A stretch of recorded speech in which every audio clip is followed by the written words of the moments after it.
Кыргызстанда улгайган жарандар үчүн 6 социалдык стационардык мекеме бар. Анда 1000ге жакын карыялар камкордукка алынган. Биз Жалал Абад шаарындагы үй-бүлөгө жана балдарга кам көрүү кайрымдуулук борборуна баш бактык. Аталган борбор 1997 жылдан бери иштеп, социалдык абалы оор жана барар жери жок жарандарга бир мал түшкү тамак берилип келет. Кыш мезгилинде суук мал башталганда белгисиз жашоосу жок адамдарды карайбыз. Бул жерге атайын өзү токтом менен, мээден токтом менен чыгарып, ноябрдан баштап жазга чейин карайбыз. Бул жерде ошо өзүбүздүн жатаканабыз бар. Ал жерде түнөгү үй болот да. Бир гана түнөгү үйдө келишет. Келгенден кийин ал жерде бир мал ысык тамагы болот.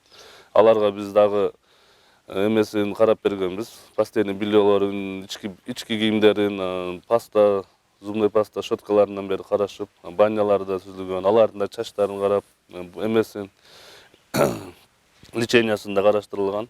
Түштөнүүгө келген бул жарандар менен чай үстүндө баарлаштык. Убагында санавиацияда эмгектенген Анна Туфатуллина көтөсүздөн ооруга чалдыгып, жумушка жарамсыз деп иштен четтетилген. Эми болсо оору менен алышып күн кечирип жаткан учуру.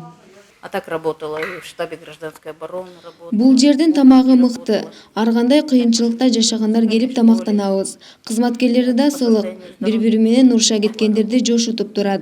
Оорубаганда иштери белем, ким билсин. Меня отстранили, как говорят.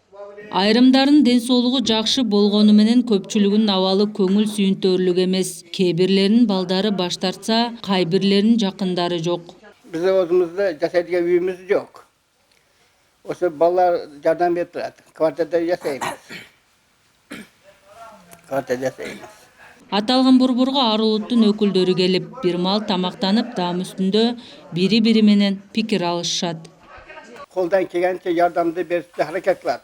Эмне дегенде кышында ысык, мындай айтканда бүтүнү. Учурда борбордо 60 жаран тамактануудан сырткары чач алдыруу, бут кийимдерин оңдотуу сыяктуу кызматтан акысыз пайдалана алышат. Биздин ошо келген адамдарга акысыз, бекер чачын алып, өтүктөрүн тигип, оңдоп берет. Өтүкчүбүз бу жерде Жалал Абад областу боюнча бир эле өтүкчү бар экен. Бул эме кылган жанагы ортопедический деп коет, ошолорду жасап оңдоп түзөтөт. Мындан сырткары ноябрь айынын орто ченинен тарта үй-жайы жок башпаанексиз жарандар үчүн атайын 3 бөлмөлүү турак жай берилет. Анда төшөк жууркандар жана кийим-кечелер берилип, жазга чейин камкордукка алынышат. Элиза Жолтоева, Аскар Маматисаков, Жалал Абад шаары.